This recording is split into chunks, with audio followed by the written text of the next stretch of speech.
चलिए देखो, हम जो आपको लिखाएंगे ये आपको अभी जैसे स्टूडेंट लाइफ में तो काम आएंगे आएंगे। जैसे बाद में कभी तुम कोई वैकेंसी भरोगे, जैसे पुलिस में तुमको जाना हो, तो उस समय जो कंपटीशन एग्जाम होते हैं उसमें भी ऐसे प्रश्न पूछे जाते हैं, है ना। तो रेलवे में जाना हो या बैंक में जाना हो, तो जो भी डिपार्टमेंट में आपको जाना हो वहाँ पे ऐसे प्रश्न पूछे जाते हैं। ठीक है, तो हम शुरू करते हैं। पर चश्मा लाना बेटा।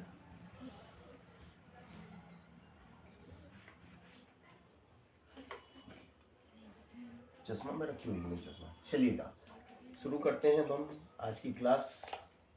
और पहला ही प्रश्न देखो, गणित के महत्वपूर्ण सूत्र। गणित के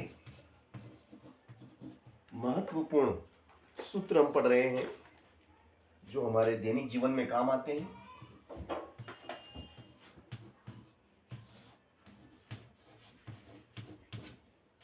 नंबर 1, गणित के महत्वपूर्ण। नंबर नहीं डालूंगा मैं क्योंकि नंबर में फिर कंफ्यूज होते हैं, वो ध्यान रखना पड़ता है फिर।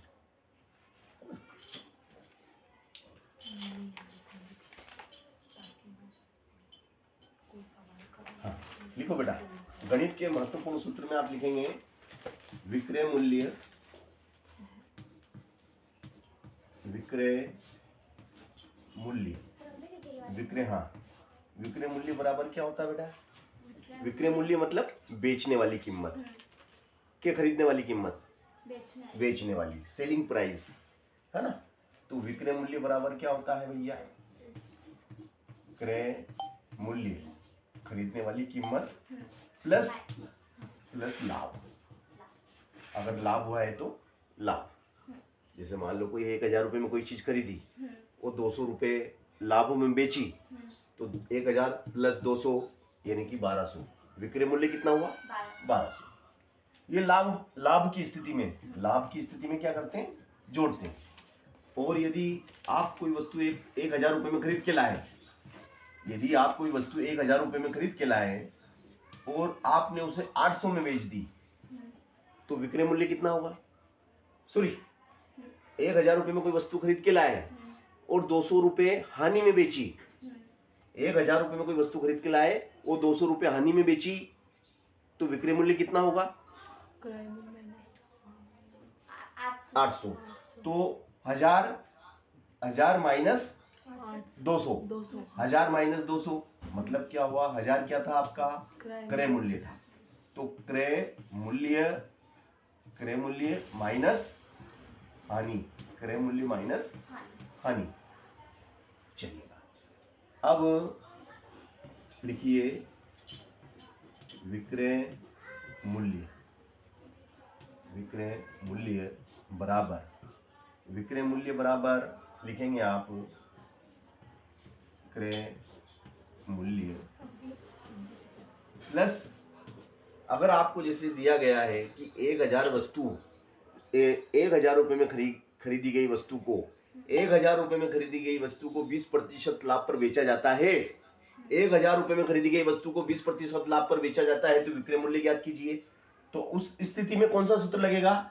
विक्रय मूल्य बराबर क्रय मूल्य प्लस क्रय मूल्य का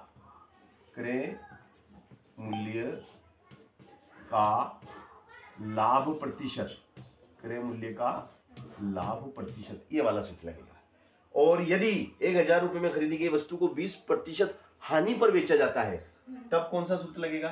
प्लस की जगह माइनस हो जाएगा, क्योंकि हानि हो रही है तो माइनस, हानि में घटाते हैं, है ना। तो यह लिखेंगे विक्रय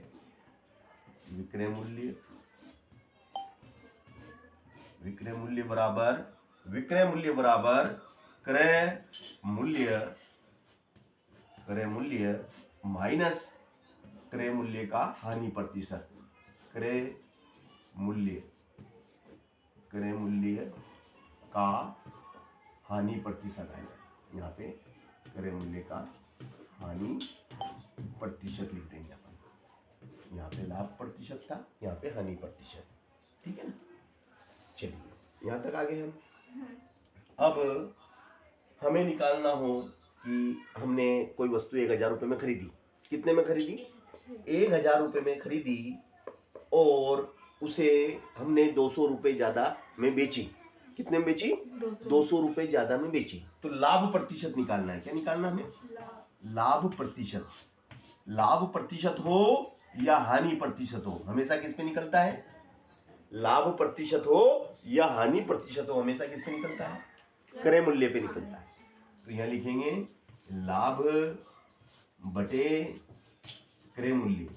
लाभ बटे क्रय मूल्य गुणित में 100।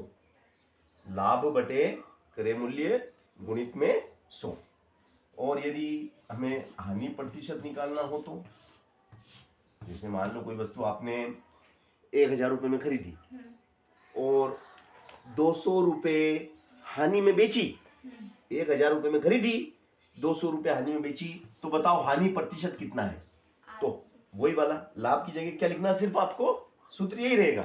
सूत्र यही रहेगा, बस लाभ की जगह क्या आ जाएगा आपका? हानि। हानि बटे क्रय मूल्य। हानि बटे क्रय मूल्य गुणित में आ जाएगा आपका 100। ठीक है, यहां तक सही? 60? यस। चलिए, ये हम कमर्शियल मैथमेटिक्स पढ़ रहे हैं। कमर्शियल यानी व्यवसायिक गणित, इसको कहते हैं व्यवसायिक गणित। लेन देन की गणित होती है ना, वो वाली गणित कमर्शियल मैथमेटिक्स के फार्मूले मैंने आपको लिखा है ना। अब इसके बाद में हम बात करेंगे, कमर्शियल मैथमेटिक्स आपका हो गया, ठीक है। अब हम बात करेंगे त्रिभुज की। किसकी बात करेंगे? त्रिभुज, है ना। ये आपका त्रिभुज है ना, त्रिभुज है ना। ये इसका क्या है? आधार है। ये इसका आधार है और ये इसकी क्या है? ये इसकी क्या कहलाती है? ऊंचाई। कि कितना ऊंचा है ना। ये इसकी एच है। एच है ना, ऊंचाई, है ना। और आधार को ए से दर्शाते हैं। आधार को ए से दर्शाते हैं। ये आपका त्रिभुज एबीसी है। ये त्रिभुज एबीसी है। तो त्रिभुज का क्षेत्रफल का सूत्र क्या है? त्रिभुज का क्षेत्रफल, त्रिभुज का क्षेत्रफल की बात करेंगे तो त्रिभुज का क्षेत्रफल बराबर होता है 1/2 आधार गुणित ऊंचाई। ठीक है, त्रिभुज का क्षेत्रफल बराबर 1/2 आधार इंटू ऊंचाई। और त्रिभुज के परिमाप की बात करें तो त्रिभुज का परिमाप, अब हम त्रिभुज के परिमाप की बात करेंगे तो बताओ क्या होगा? तीनों भुजाओं का क्या हो जाएगा? तीनों भुजाओं का जोड़ हो जाएगा, है ना।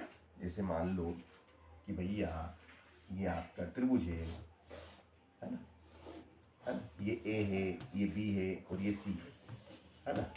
तो तीनों भुजाओं का क्या हो जाएगा? योग, यानी कि ए प्लस बी प्लस ए प्लस बी प्लस सी।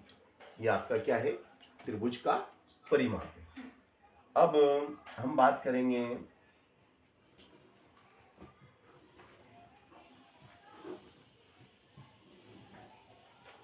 देखिएगा, ये जो त्रिभुज बनाया है इसकी तीनों भुजाएं समान है, समान लंबाई की, है ना। अगर ये 3 की है तो ये भी 3 की है, ये भी 3 की है। ये अगर 5 की है तो ये भी 5 की है, ये भी 5 की है ना। ये त्रिभुज हमारा पी क्यू आर। तो जिस त्रिभुज की तीनों भुजाएं समान होती है उसे समबाहु त्रिभुज कहते हैं। तो समबाहु त्रिभुज का क्षेत्रफल हमें निकालना हो तो कैसे निकालेंगे? समबाहु त्रिभुज, देखो इसमें उस वाले त्रिभुज में हमें आधार दिया था और ऊंचाई दी थी, तो हमने आधार और ऊंचाई से क्षेत्रफल निकाल लिया। अब इसमें हमको आधार तो दिया है, आधार दिया मगर ऊंचाई नहीं दी है। मगर उसने एक बात बोली है कि भाई तीनों भुजाएं कैसी हैं? इसकी समान है। तो समबाहु त्रिभुज, समबाहु त्रिभुज का क्षेत्रफल का सूत्र बताइए। समबाहु त्रिभुज के क्षेत्रफल का सूत्र है ए स्क्वायर √3/4। Very nice. चलो अब इसका परिमाप की बात करें। परिमाप का मतलब समझते हो ना तुम? परिमाप का मतलब क्या होता है? समबाहु त्रिभुज। परिमाप का मतलब बताइएगा। समबाहु त्रिभुज का परिमाप क्या होता है बेटा? पनी तीनों भुजाओं का जोड़। तो तीनों को जोड़ लो। 1 ए 2 ए 3 है। 1 2 3। ए कितनी बार है? 3 बार। ये हो गया 3 ए। 3 गुणित भुजा। चाहो तो आप ऐसे लिख दो 3 गुणित भुजा, या अगर आप गणित में लिखना चाहें तो 3 ए ऐसे लिख, है ना? चलो अब हम बात करेंगे विषम बाहु त्रिभुज की। किसकी? विषम बाहु त्रिभुज की बात करेंगे। ये इस टाइप के त्रिभुज की बात करेंगे, है ना? ये हमारा है ए, ये हमारा बी और ये हमारा सी। ये भुजा ए, ये बी और ये सी। अब विषम बाहु त्रिभुज, विषम बाहु त्रिभुज का क्षेत्रफल की बात करेंगे। विषम बाहु त्रिभुज का क्षेत्रफल। विषम बाहु त्रिभुज का क्षेत्रफल बताओ भैया। 10वीं वाले बताएंगे, क्योंकि 9वीं में खूब सवाल करे तुमने विषम बाहु त्रिभुज के। विषम बाहु त्रिभुज के 9वीं वालों ने खूब सवाल करे हैं। विषम बाहु त्रिभुज का क्षेत्रफल बराबर होता है, जिसको हम किसका सूत्र कहते हैं? हेरो का सूत्र है। हेरो का सूत्र है ना? तो भैया ये एस, फिर एस माइनस ए, एस माइनस बी और एस माइनस सी। ये 9वीं में हमने खूब करे। इसमें के सवाल हमने 9वीं में, ये देखो तो आखिरी तक दिख रहा है इसमें। यस। तो ये विषम बाहु त्रिभुज का क्षेत्रफल है। और परिमाप तो तीनों भुजाओं को जोड़ लेंगे, ए प्लस बी प्लस सी, तो वो तो परिमाप तो वही हो जाएगा। इसके बाद हम त्रिभुज के बाद में हम आते हैं चतुर्भुज पे, है ना? तो देखिएगा ये कौन सा चतुर्भुज है भैया? इस चतुर्भुज का नाम बताना आप। क्या नाम भैया इसका? इस चतुर्भुज का 4 भुजाएं दिख रही है ना आपको? तो इस चतुर्भुज का क्या नाम है? Very good. कौन बोला? इसको आयत बोलते हैं, रिक्टेंगल। या तो आयत बोलो या रिक्टेंगल बोलो। अंग्रेजी में इसका नाम है रिक्टेंगल। तो आयत, है ना? आयत का क्षेत्रफल का सूत्र बताएंगे आप लोग। लंबाई चौड़ाई गुणित। Very good. लंबाई गुणित चौड़ाई, इसका क्षेत्रफल हो गया। और आयत का परिमाप कौन बताएगा भैया? Very nice. आयत का परिमाप, ये सब बेटा जैसे आप मान लो 10वीं पास हो गए, अब वैकेंसी निकली पुलिस कांस्टेबल की, आरक्षक बोलते हैं जिसको, तो उसमें ये प्रश्न आते हैं, यही प्रश्न आते हैं। 10वीं तक के ही प्रश्न पूछे जाएंगे, है ना? तो ये चीज़ें अगर हमने पढ़ रखी हैं तो एक शुरू बार में हमारा सिलेक्शन हो जाएगा, है ना? तो आयत का परिमाप बराबर क्या हो जाएगा? 2 कोष्टक में लंबाई धन चौड़ाई, तो लंबाई धन चौड़ाई, ये हो गया हमारा आयत का परिमाप। ठीक है ना? चलिए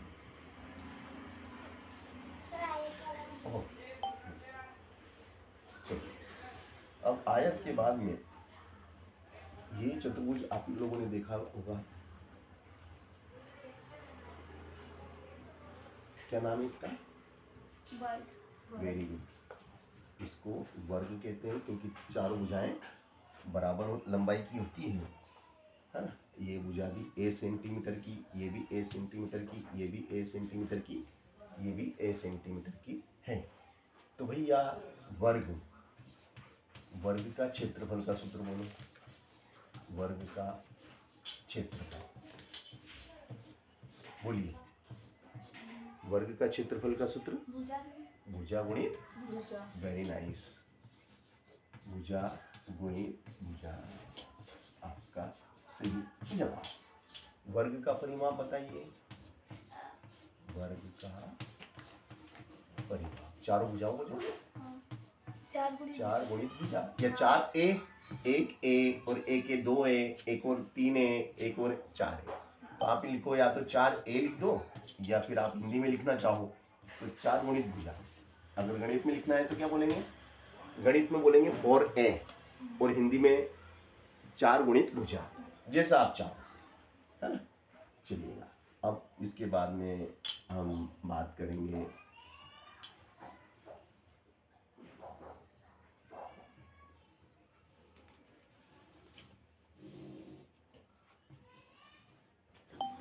हाँ, इसका क्या नाम बेटा, समांतर चतुर्भुज, है ना।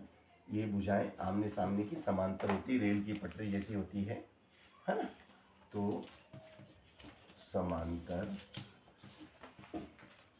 चतुर्भुज का क्षेत्रफल, समांतर चतुर्भुज का क्षेत्रफल बराबर क्या हो जाएगा, बताओ।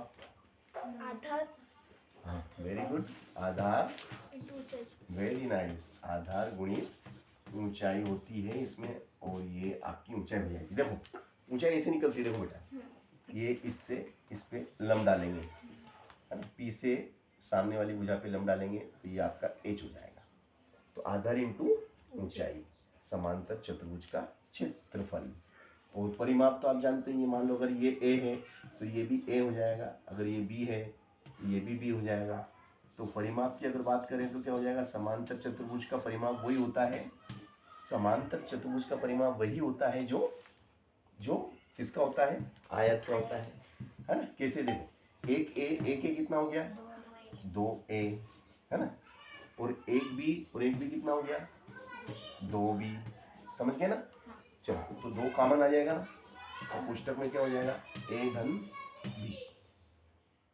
b, और a किसको माना था अपन ने, a कौन था अपना, लंबाई, और b कौन था, चौड़ाई, तो वही लंबाई धन चौड़ाई, और कोष्टक के बाहर 2, है ना। चलो अब इसके बाद में जो अगला चतुर्भुज हमारा है, देखिएगा अगला चतुर्भुज हमारा जो है वो ये है,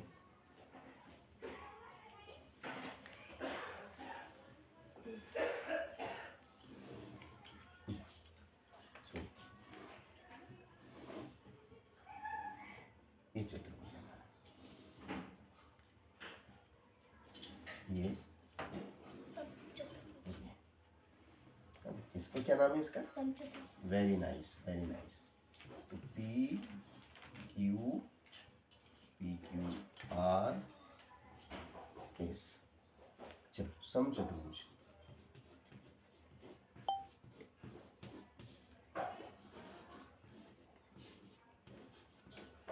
सम चतुर्भुज का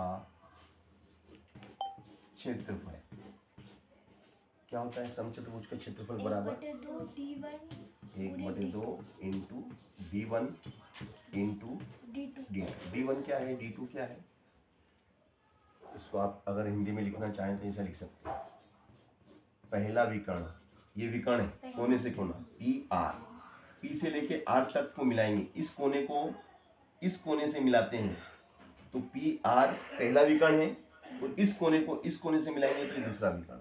तो लिख देंगे पहला विकर्ण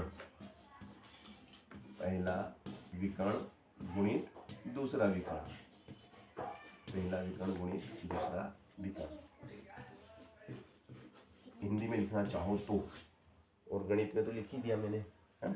और परिमाप तो वही हो जाएगा इसका, सम चतुर्भुज का परिमाप क्या होता है बताओ, सम यानी समान, चारों भुजाएं कैसी हैं इसकी, अगर मान लो ये एक ही है तो ये भी एक ही है, और ये भी एक ही है तो ये भी एक ही, तो कितने ए हो गए, 4a, परिमाप आपका 4a।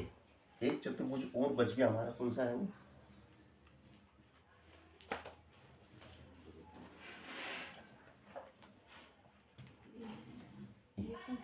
कौन सा चतुर्भुज है ये, इस चतुर्भुज का नाम कोई बताना चाहेगा, इस चतुर्भुज का क्या नाम है, क्या बोलते हैं इसको, देखो ये 2 भुजाएं समांतर हैं, ये वाली, हाँ आमने सामने की केवल 2 भुजाएं ऐसी है जो समांतर है। जिस चतुर्भुज की 2 भुजाएं समांतर और 2 भुजाएं असमांतर होती है समलंब चतुर्भुज कहलाता है। और ये लंबे इस पे, ये देखो, है ना। तो ये वाली भुजा तो ए मान लो इसको, और इस वाली को बी मान लो, है ना। इस वाली भुजा को हमने क्या मान लिया, ए मान लिया। चलो 2 मिनट, थोड़ा सा यहाँ पे जगह कर लेते हैं अपन। ये वाली तो आपकी ए है और ये वाली बी है, ठीक है। और ये आपका एच है। तो भैया ये कौन सा चतुर्भुज बताया था जी इसने, समलंब चतुर्भुज, पी क्यू।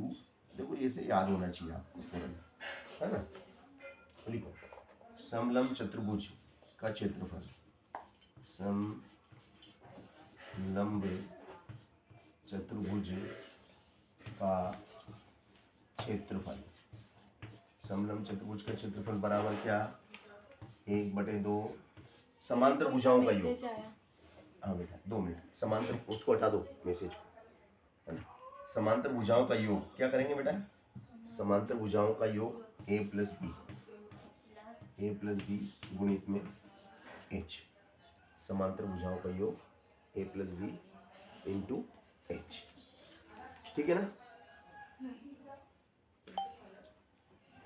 तो अब हम 2 मिनट थोड़ा सा ब्रेक लेंगे हल्का सा, और 2 मिनट बेटा, है ना। उस भैया को भेज देते ना अपन लिंक, क्या नाम है उसका, आलोक भैया को भेजेंगे, 2 मिनट लगेंगे, है ना। ये वाला,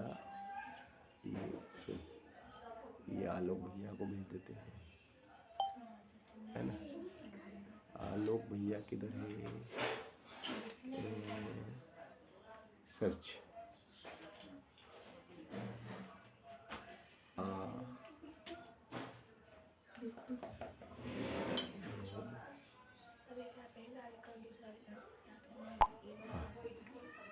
चलो करें शुरू। हाँ यस बेटा, बिल्कुल आ गए अपन यहाँ तक, है ना। चलिए 2 मिनट, ये थोड़ा सा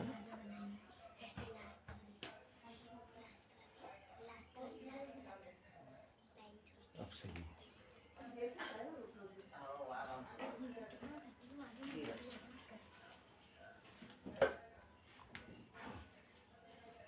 यस ठीक है ना। चलो करते हैं इसके बाद, लिख लिया ये आपने, लिख लिया। चलो अच्छी बात है। तो हमने समलंब चतुर्भुज भी कर लिया, ठीक है ना। अब समलंब चतुर्भुज के बाद कौन आता है भैया, समलंब चतुर्भुज के बाद हम किसको लेंगे, त्रिभुज हो गया, चतुर्भुज हो गए, है ना। अब हम आते हैं, वेरी गुड, बिल्कुल सही, कि भैया अब हम व्रत की बात करेंगे। किसकी बात करेंगे, व्रत की बात करेंगे, है ना। तो भैया ये आपका क्या है, ये आपका क्या कहलाता है, व्रत कहलाता है, ठीक है ना। ये आपका सर्कल है, और ये इसका क्या है, ये सेंटर, सी इसका सेंटर है, सी कहो या ओ कहो, और ये इसकी त्रिज्या आर है, ठीक है ना। तो व्रत का व्यास, व्यास का सूत्र बोलो, व्यास बराबर क्या होता है, बताओ, व्यास बराबर क्या होता है भैया, व्यास का सूत्र बोलिए आप। व्यास बराबर क्या होता है, 2 गुणित त्रिज्या, त्रिज्या का दुगुना होता है, त्रिज्या का दुगुना। और त्रिज्या बराबर, अगर मैं सूत्र पूछूं कि बताओ त्रिज्या का सूत्र बताइए, अगर व्यास दिया है तो त्रिज्या कैसे निकालेंगे, तो क्या होगा बताओ, ये जो 2 गुणा में है, गुणा वाली चीज क्या जाती है, इसके बटे में आ जाएगी, व्यास के बटे में, व्यास के बटे में। देखो त्रिज्या का सूत्र हमने इससे निकाल लिया, ये सूत्र हमें याद था, इस सूत्र से हमने त्रिज्या का सूत्र बना लिया, समझ गया ना। चलो वृत्त की परिधि का सूत्र बोलिए, वृत्त की परिधि, है ना। वृत्त की परिधि क्या बताई आपने, 2 पाई आर। वृत्त का क्षेत्रफल बोलिए, वृत्त का क्षेत्रफल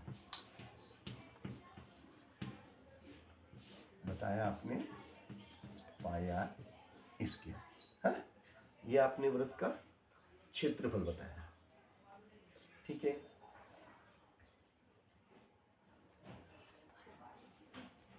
अब त्रिज्या खंड का क्षेत्रफल बताइए।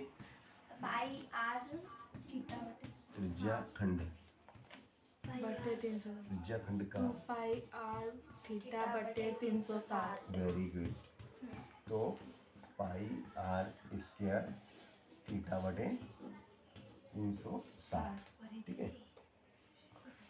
अब त्रिज्या खंड की लंबाई है ना, ये सॉरी चाप की लंबाई, चाप की लंबाई का सूत्र क्या है? 2 पाई आर थीटा बटे 360। 2 पाई आर थीटा बटे 360, ठीक है। चलिए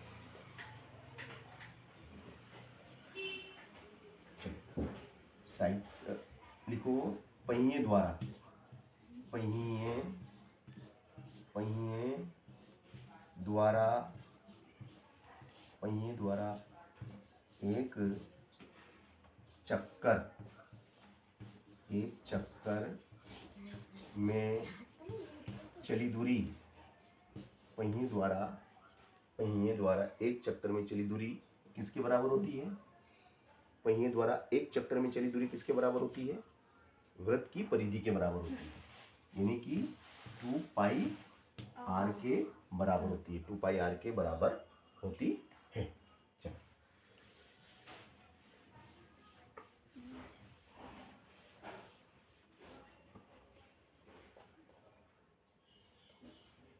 अब वृत्त के बाद हम आते हैं किस पे? घन पे, है ना। तो घन तो आप लोगों ने देख ही रखा है ना? ये आपका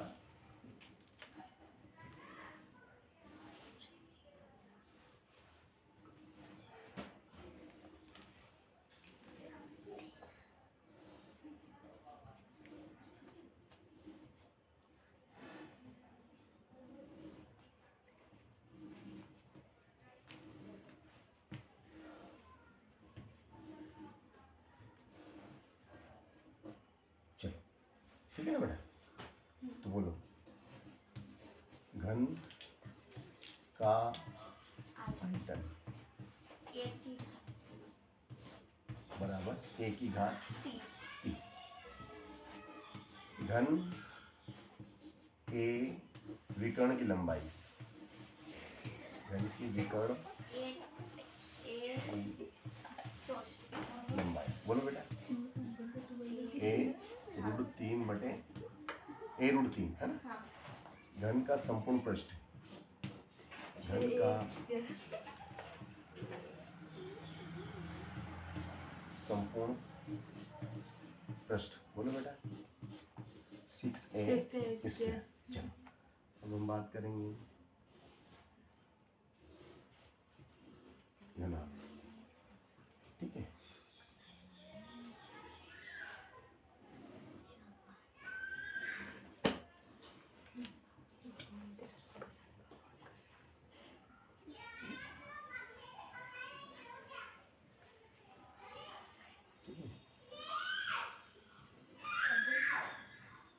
ये आपका घनाभ है बेटा, ठीक है ना। ये आपका घनाभ है और इस घनाभ लिखो, घनाभ,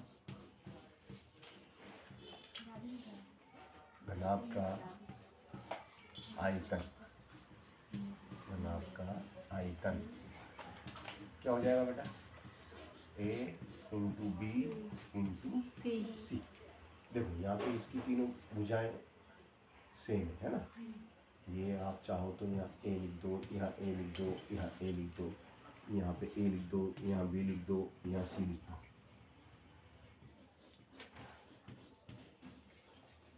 घनाभ, घनाभ के विकर्ण की लंबाई है ना, घनाभ के विकर्ण की लंबाई। तो भैया घनाभ के विकर्ण की लंबाई बताइए। √a²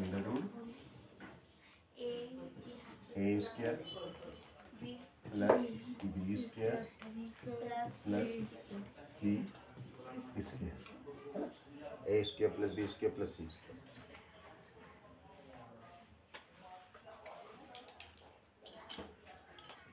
और घनाभ का संपूर्ण पृष्ठ,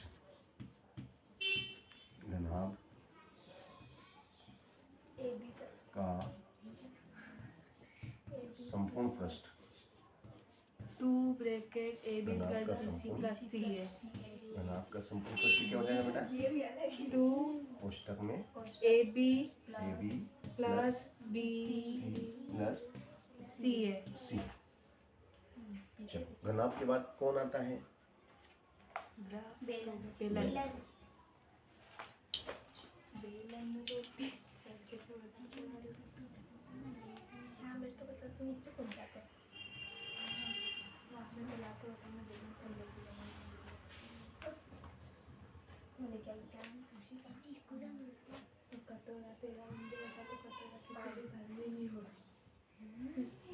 चलो ये बेलन है। बेलन का आयतन, बेलन के आयतन का सूत्र है वेरी गुड,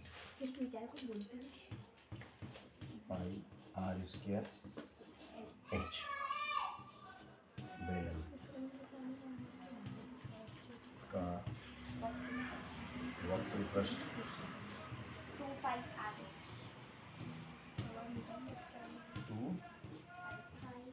2 पाई आर एच।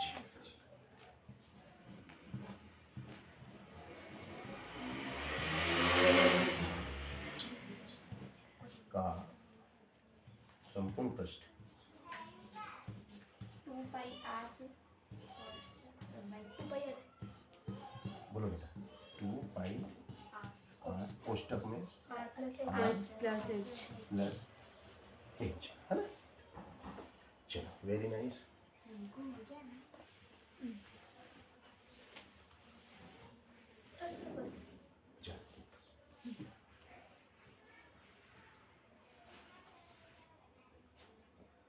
बेलन के बाद हम आते हैं हाँ खोखला बेलन भी होता है।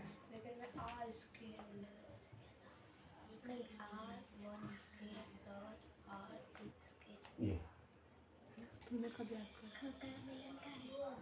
कब किया था? अभी परीक्षा में।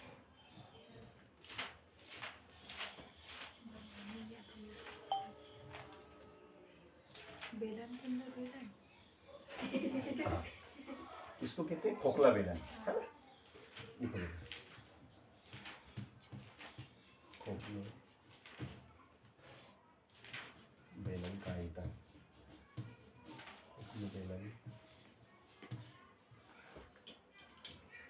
खोखले बेलन का आयतन बराबर क्या? Pi H R1 square minus R2 square. चलो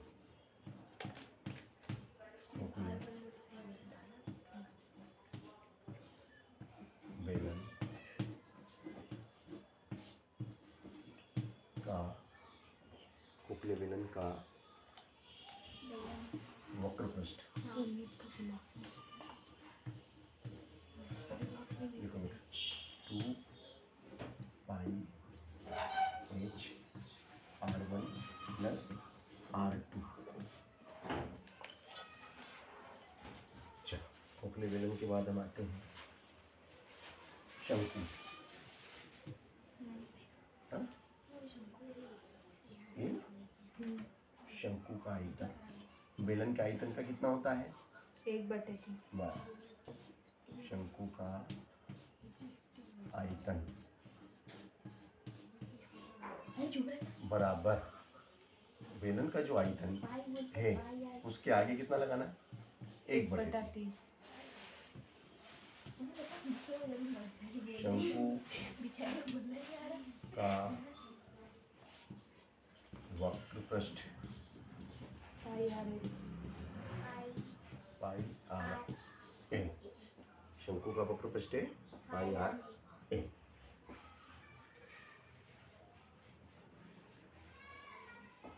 एल क्या है?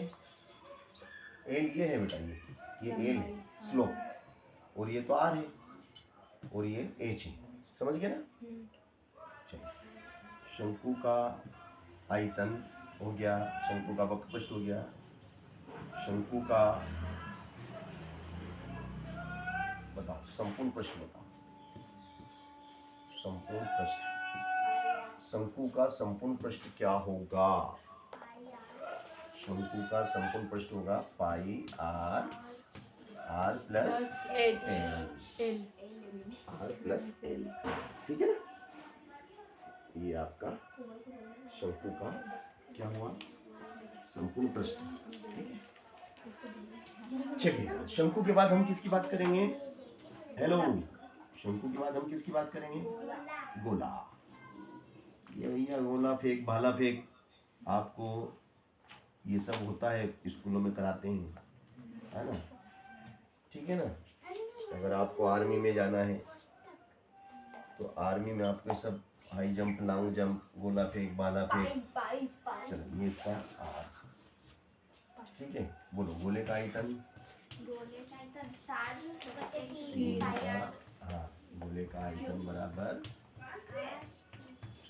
4/3 पाई आर क्यूब। गोले का पृष्ठीय क्षेत्रफल बोलो, 2 पाई आर, गोले का पृष्ठीय क्षेत्रफल 4 पाई आर स्क्वायर, हाँ सॉरी वो तो अर्धगोले का है। है ना, ठीक है। और है क्या जगह यहाँ पे लिखने के लिए? हाँ सर। है, कितना लिख सकते हैं? Sir 2 line. 2 लाइन लिख सकते हैं। चलो, तो भैया ये हमारा है,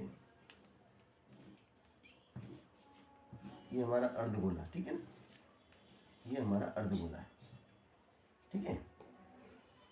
ये हमने अर्धगोला बनाया, हाँ, आधा कटोरा, ये हमारा आधा कटोरा भैया, सही बात तो यही है, ये हमारा आधा कटोरा या अर्धगोला कहें, जो घर में कटोरी होती है, ठीक है ना। तो अर्धगोले का आयतन 2/3 पाई आर क्यूब। वेरी गुड, अर्धगोले का आयतन, अर्धगोले का आयतन आपने बताया 2/3 पाई आर क्यूब। क्यूब, ठीक है। अब तो नहीं है ना जगह, चलो अर्धगोला हो गया। और अर्धगोले का पृष्ठीय क्षेत्रफल 2 पाई आर स्क्वायर। लिखेंगे, 3 पाई, हाँ 3 आएगा। अर्धगोले का पृष्ठीय, वो जो तुम बता रहे हो ना, वो शायद मुझे लग रहा वक्र पृष्ठ है। अच्छा। अर्धगोले का पृष्ठीय क्षेत्रफल, पृष्ठीय संपूर्ण पृष्ठ हम कहें जिसको, अर्धगोले का संपूर्ण पृष्ठ, संपूर्ण पृष्ठ है इसका 3 पाई आर स्क्वायर, 3 पाई आर, ठीक है। चलो, चलिए गोले वाला ये रहा ना इसमें से लिखना। गोले वाला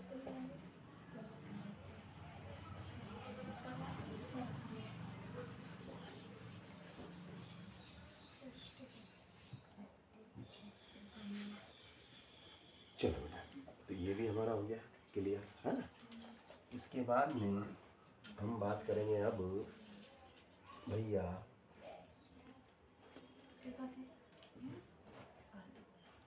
चाल। चाल बराबर क्या होता है बताओ? दूरी बटा समय। वेरी गुड, चाल बराबर होता है दूरी बटे समय, ये आपका सूत्र है। और मैं पूछूं, मैंने अगर पूछा आपसे बताओ दूरी का सूत्र बताओ कि दूरी बराबर क्या होता 4 बटे समय। है? दूरी बराबर क्या, देखो सूत्र बनाना सीखो, नीचे कुछ नहीं रहता है, हाँ। तो इसका इसमें गुणा करेंगे दूरी, और इसका इसमें करेंगे चाल इंटू समय, ये नया सूत्र बन गया, समझ गए ना। एक सूत्र याद करना है तो दूसरा सूत्र खुद ब खुद बन जाता है, ठीक है ना। तो ये आपका दूरी का सूत्र बन गया, ठीक है। अब मैं आपसे कहूं कि बताओ समय का सूत्र बताओ, समय बराबर क्या हो, समय बराबर क्या, बताओ समय बराबर क्या, समय का सूत्र बताइए। यहाँ से देखो, समय को ही रहने दो, तो 4 गुणा में तो कहाँ जाएगी, बटे में, दूरी बटे 4, दूरी बटे 4। ये से ऐसे सूत्र, मतलब एक याद करो तो उससे 2-3 सूत्र नए खुद ब खुद बन जाते हैं, याद हो जाते हैं, और दिमाग में कर लो ना, बता दो, ठीक है ना। चलो औसत चाल का सूत्र बताइए। औसत चाल हमें निकालना, तो औसत चाल का सूत्र होता है प्रारंभिक चाल, क्या बोलेंगे अपन, हाँ, प्रारंभिक चाल प्लस अंतिम चाल, प्रारंभिक चाल प्लस अंतिम चाल का जोड़ और बटे में 2, तो औसत आ जाता है, समझ गए ना। औसत वेग भी ऐसे निकालते हैं, औसत वेग बराबर प्रारंभिक वेग प्लस अंतिम वेग बटे 2, ठीक है,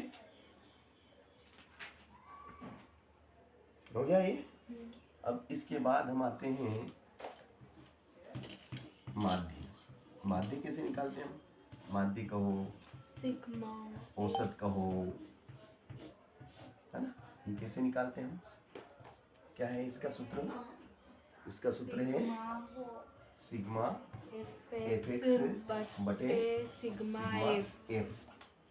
कब ये सूत्र कब लगता है, जब आंकड़े वर्गीकृत हो, वर्गांतर में दिए हो, जैसे 0 से 10, 10 से 20, 20 से 30, 30 से 40, जब आंकड़े वर्गीकृत हो, यहाँ लिख दो बेटा, जब आंकड़े वर्गीकृत हो, जब आंकड़े वर्गीकृत हो, वर्गांतर हो, वर्गीकृत हो, है ना।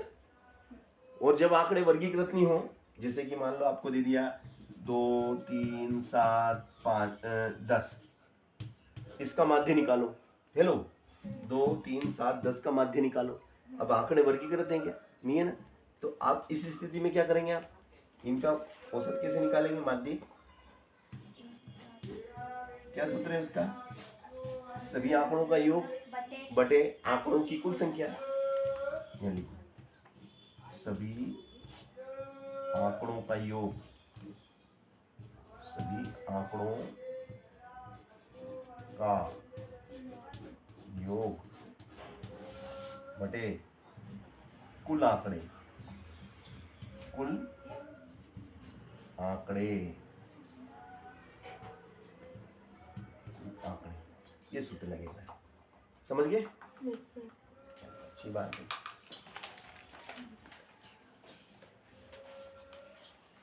अब हम बात करेंगे बहुलक की, किसकी बात करेंगे, नाम तो सुना, बहुलक किसे कहते हैं, याद है, परिभाषा बता सकते हैं आप, बहुलक किसे कहते हैं, जिस अंक की आवृत्ति सबसे अधिक बार होती है उसे बहुलक कहते हैं, जिस अंक की आवृत्ति सबसे अधिक होती है बहुलक कहलाता है। तो अब बहुलक, तो किसी स्थिति में सूत्र लिखना है बहुलक का सूत्र, जब आंकड़े कैसे हो, वर्गीकृत हो, बोलो बोलो बेटा, एल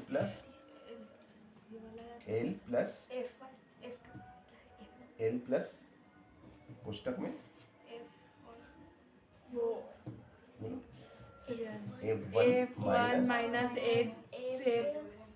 F1 माइनस F0 के F2 क्या पता, minus F0, F1 minus F2 minus F0 के माइनस, देखो तो देखो सूत्र है ना अपने पास, क्या दिक्कत, कंफ्यूज कर दिया तुमने, पहले 0, मैं भी कंफ्यूज हो गया, 0 आता ना पहले, F1 minus F0, F1 minus F0, very good, सही जवाब, very good, F0 minus F2, देखो बेटा नीचे क्या आ जाएगा, 2F1 माइनस F0, हाँ F0, और पुस्तक 1 और गुणा में H, देखो तो दिख रहा है क्या इसमें, यस सर। कि नहीं दिख रहा पूरा? सर आधा ही दिख रहा है। आधा दिख रहा है ना? सर नीचे नीचे का दिख रहा होगा। चलो चलो चलो चलो चलो। तो इसको है ना 2 मिनट में डाली ना, खाली ना उधर। इस कैमरे को जमाना पड़ेगा। कैमरा भैया डिस्टर्ब हो गया।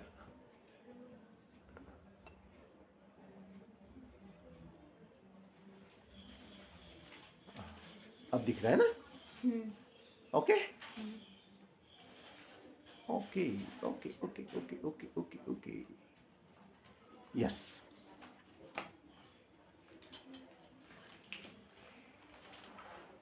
चलो तो देखो ऐसे स्लिप हो जाते हैं जब अपन ज़्यादा ब्रेक हो जाता है ना, तो तब भी slip हो सर जाते हैं। आपको तो इतने सारे याद है। सूत्र ब्रेक के बाद में भूल जाते हैं। अब इनको क्या बार बार मैं इसलिए दिखाता हूँ क्योंकि तुमको इसके नंबर मिलेंगे, मालूम है तुम्हें? हाँ सर। अभी 25 नंबर 32 नंबर तुम्हें फ्री के मिल जाएंगे। अगर सूत्र याद होंगे ना तो सही जोड़ी तुम सही कर लोगे। सवाल भी जब भी तो कर पाएंगे यस सर। जब हमें सूत्र याद होंगे। तो बहुलक का सूत्र हो गया है ना? माध्य का। अब हम बात करेंगे माध्य का। माध्य का सूत्र, माध्य का एक और सूत्र है। एक सूत्र तो मैंने अभी बता दिया, सिग्मा एफ एक्स बटे सिग्मा एफ।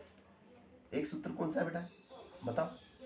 ए plus H sigma F X बटे सिग्मा एफ। ये भी एक सूत्र है ना? इससे भी मैंने आपको सवाल कराया है। ए आपका काल्पनिक माध्य हाँ है, सर। एच आपका वर्गांतर है। चलो अब इसके बाद में हम आते हैं माध्यक। किस पे आते हैं? माध्यक कहो, यह इसका एक और नाम है माध्यिका। माध्यिका भी कहते हैं इसको। वैसे मैं तो माध्यिका ही कहता हूँ, माध्यक मुझको बोलने में थोड़ा नहीं जमता है। माध्यिका अक्सर शुरू से मैं तो इसको माध्यिका ही कहता हूँ। तो देखो जैसे आपको कोई आंकड़े दिए गए हैं, जैसे दे दिया 7 3 7 5 2 1 9 10 है ना, ये आंकड़े दे दिए और कहा जाए कि भैया इसकी माध्यिका ज्ञात करो। ऐसे आंकड़े दे दें आपको और आंकड़े देने के बाद में कहेंगे इसकी माध्यिका ज्ञात करो, तो आप क्या करेंगे? तो ये आंकड़ों को बढ़ते क्रम में जमाएंगे। आंकड़ों को बढ़ते क्रम में जमाने के बाद में आप गिनेंगे 1 2 3 4 5 6 7 8। क्या आया? n बराबर कितना आया? n बराबर 8। 8 समय के विषम में सम संख्या, 8 आपकी सम संख्या है। तो माध्यिका ज्ञात करने का सूत्र उस समय अलग होता है ना? अगर आंकड़े अगर सम है 2 4 8 10 20 है ना, तो उस समय माध्यिका ज्ञात करने का सूत्र है, बोलो क्या सूत्र है आपका माध्यिका ज्ञात करने का? बताओ क्या सूत्र है माध्यिका ज्ञात करने का? बोलो 1/2 पुस्तक में n/2 वा पद प्लस पुस्तक में n/2 प्लस 1 वा पद। हाँ ये वाला ये पढ़े अपन ने? Yes sir. कौन सी क्लास में पढ़े हमने? 10वीं में पढ़े है ना, और शायद 9वीं में भी पढ़े हो तो पता नहीं मुझे, मगर ये सूत्र है आपके सिलेबस में, ठीक है ना? और यदि n बराबर जैसे मान लो 7 है तो 7 कैसी है? विषम संख्या है, विषम n/2 माइनस सी एफ बटे एफ। हाँ, तो उस समय ये बहुत सरल है बेटा निकालना। ये वाला सूत्र बहुत सरल पड़ता है अगर संख्या विषम है तो माध्यिका बराबर हो जाएगा आपका n प्लस 1 अपॉन 2 वा पद, वा पद, ठीक है ना? चलो, और यदि आंकड़े आपको दिए गए हैं, यदि आंकड़े वर्गीकृत हैं, आंकड़े कैसे हैं? जैसे 0 से 10 10 से 20 20 से 30, तो उस समय माध्यिका कैसे ज्ञात करेंगे जब आंकड़े वर्गीकृत दिए हैं? उस समय माध्यिका n/2 माइनस सी एफ बटे F. l plus n/2 n/2 minus C F बटे एफ। सी एफ बटे एफ और गुणित में एच। Very nice. तो उस समय ये वाला सूत्र लगेगा बेटा। चलो तो ये हमारा सांख्यिकी का सूत्र भी हो गया, हमने सांख्यिकी के सूत्र लिख लिए। इसके बाद हम बात करेंगे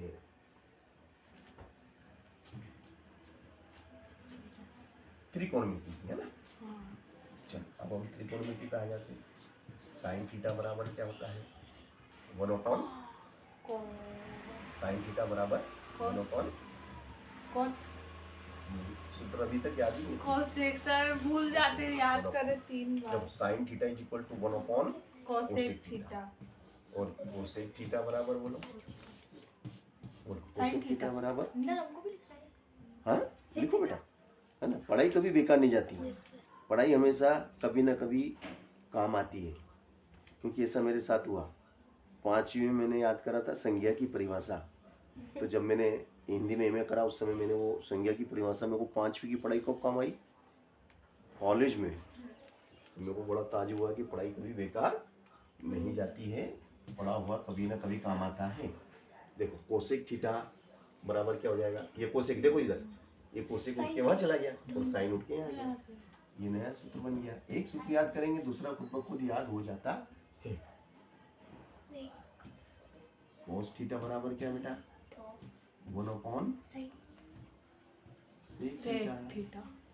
तो बताओ सेक थीटा बराबर क्या होगा बेटा? 1/cos theta. 1/cos theta. चलो उसके बाद में कौन रह गया अपना? 10। tan थीटा बराबर 1/cot थीटा। थीटा कॉट नहीं, थीटा भी बोला करो। और cot थीटा बराबर tan थीटा। पूरा बोलो 1/tan 1/tan थीटा। चलो इसके बाद में अब देखो भैया ध्यान से देखना नए सूत्र कैसे बनते हैं। एक सूत्र याद करेंगे, इन दोनों का करो क्रॉस गुणा, क्या हो जाएगा? Sine theta into cosec theta बराबर क्या? 1। समझे ना? ऐसे सूत्र बनते हैं। मतलब आपने अगर एक सूत्र याद करा दूसरा खुद ब खुद बन जाएगा। इसी प्रकार ये देखो यहाँ से नीचे एक है ना, इसका इसमें गुणा करो, cos theta into sec theta बराबर क्या? 1। इसी प्रकार इसके नीचे फिर से गुणा करो, tan theta into cot theta बराबर क्या? 1।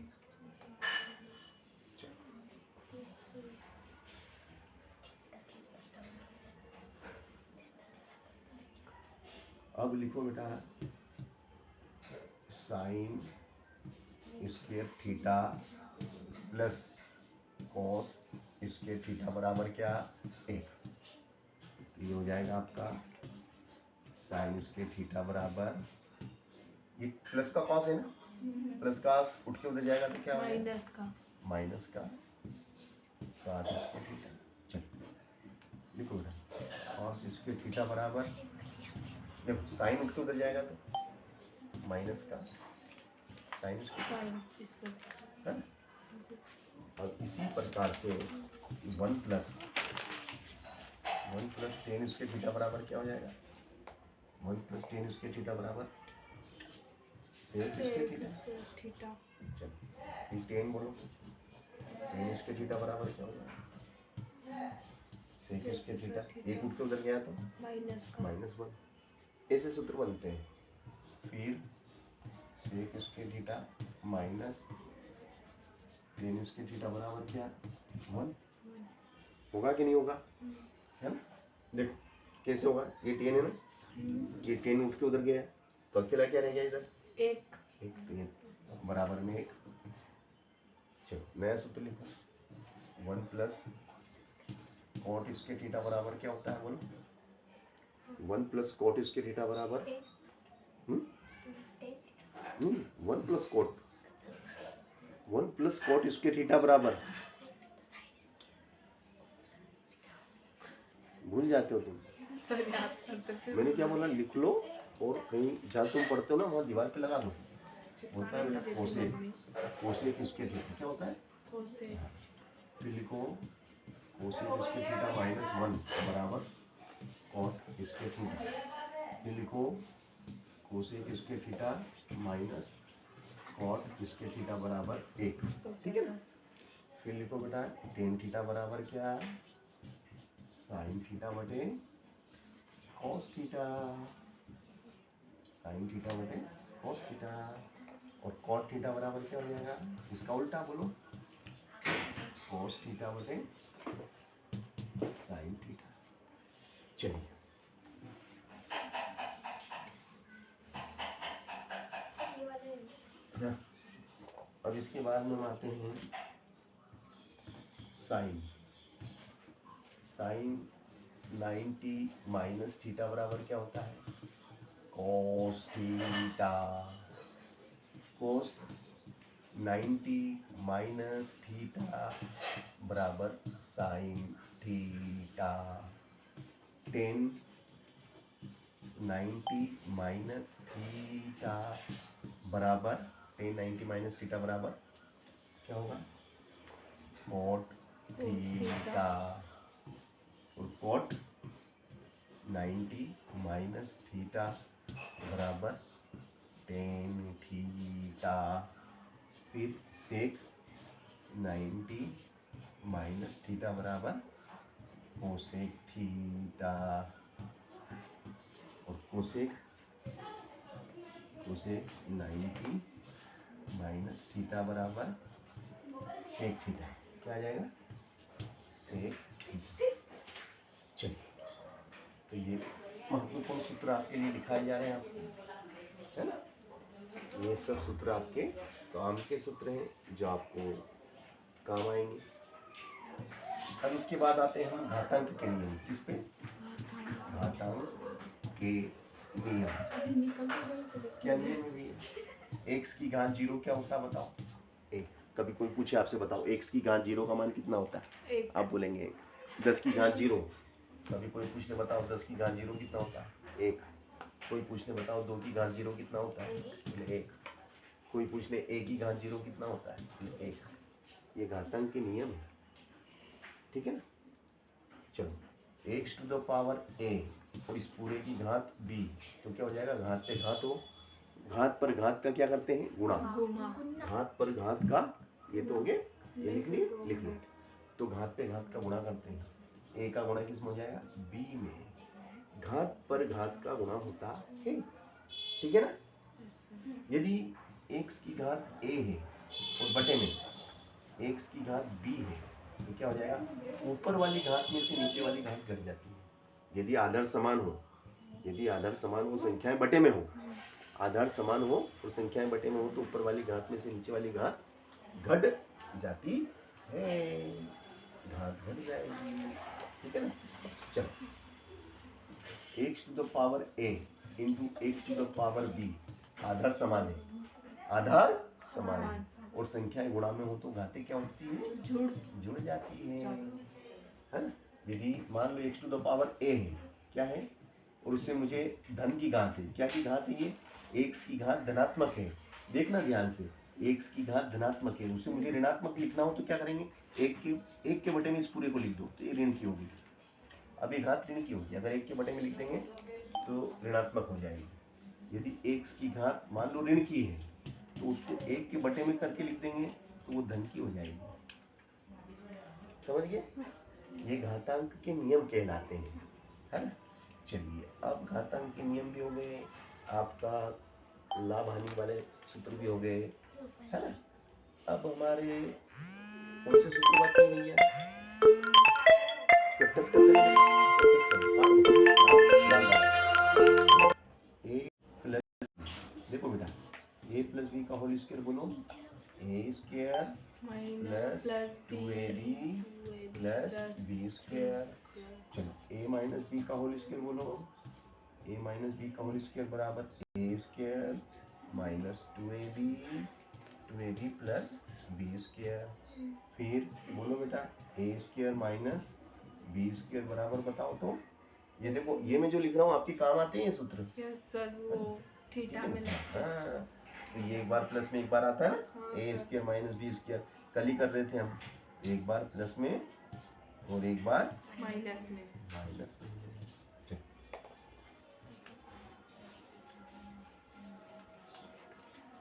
चलो बताइए अब हमें शून्यकों का योगफल, शून्यकों का योगफल का सूत्र बोलिए आप। माइनस बी बटे माइनस बी बटे ए, ए। शून्यकों का गुणनफल बोलिए सी बटे ए। सी बटे ए। और बहुपद बनाना हो तो कैसे बनेगा? एक्स स्क्वायर माइनस अल्फा धन बीटा गुणित अल्फा धन नहीं अल्फा धन बीटा फिर गुणित अल्फा। एक्स खा गई बेटा, हाँ सर। Very good. सर जल्दी जल्दी बोला। तो ये बहुपद हो गया आपका। अब विविक्त कर की बात करते हैं, है ना? तो सर ये नीचे वाले ए वाले मत पूछो। विविक्त कर का सूत्र बताइए। डी बराबर बी स्क्वायर माइनस 4ac बराबर 0। Very nice, very nice. b is equal to B square minus 4ac। विविक्त कर का सूत्र है ये। सर अगर- जीरो नहीं लगा ना? नहीं, जीरो तो सर फिर हमने इसकी जीरो conditions नहीं है। लगाया तो हमारे सर ने एक नंबर काटा इस सूत्र के। नहीं, वो जीरो कब लगता है? जब मूल बराबर हो। अगर सवाल में लिखा हो कि मूल बराबर हैं, तब आपको जीरो लगाना है। कब लगाना है? किधर है वो सवाल जिसमें सर ने नंबर काटे? पेपर देखो उसमें ऐसा लिखा होगा कि मूल बराबर हैं, ऐसा मूल समान है या बराबर ऐसा लिखा होगा ना, तब जीरो लगाना जरूरी है। लाओ सवाल लाओ, पेपर लाओ। हाथ कंगन को आरसी क्या अपन तो देखेंगे, चेक कर लेते हैं, है कि नहीं? लाओ तो देखें। देखो अगर बी स्क्वायर माइनस 4ac बराबर 0 कब लगाएंगे? जब मूल समान हो या शून्यक समान हो। मूल या शून्यक समान होते हैं, उस समय हमको 0 लगाना पड़ता है। समान हो या बराबर हो, मूल या शून्यक समान हो या बराबर हो।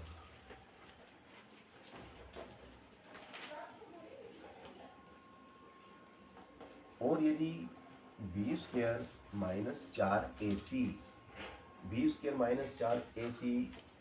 बड़ा है 0 से, तो क्या होता है? तो मूल कैसे होते हैं? मूल असमान होते हैं। मूल असमान और वास्तविक। असमान और नहीं मिला क्या? शायद मेरे पास है क्या? मेरे पास तो मेरे बैग में होगा, तू देख कर। निकाल तो बेटा, चल तू बैठ जा, ढूंढ लेगी। तू ये लिख तो बेटा, लिखिए सूत्र लिख। बी स्क्वायर माइनस 4ac का मान 0 से बड़ा है, मतलब 0 1, 0 के बाद में क्या आता है? धन का 1, धन का 2, धन का 3। तो मूल असमान। मूल कैसे होते हैं? असमान और वास्तविक होते हैं। मूल असमान और वास्तविक होते हैं, ठीक है? मूल असमान और वास्तविक होते सर हैं। ये द्विघात समीकरण विविक्त कर का सूत्र है।